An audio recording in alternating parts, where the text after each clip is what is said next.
Bye thầy.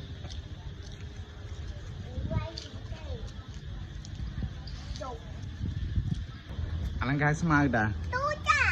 Con chơi cô gì mẹ? Một cô thùng thùng à?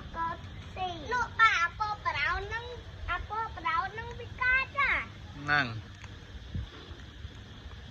Là số bố con. Đã nắng ạ, đã tránh màu.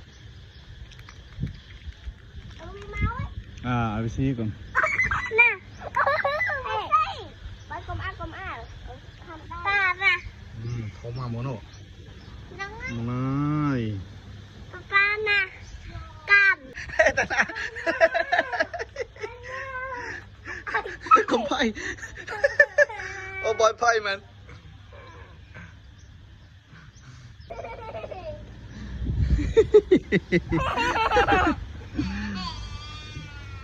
Không phải con.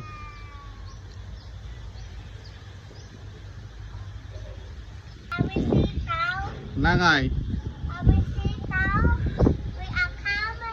Ê bạn Năng ơi, cái này đạn Năng à?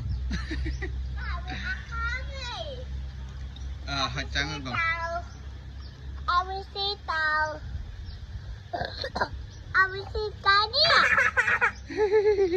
Bán này về tăng co với con. Bà này. Ok mà. Ok, good job.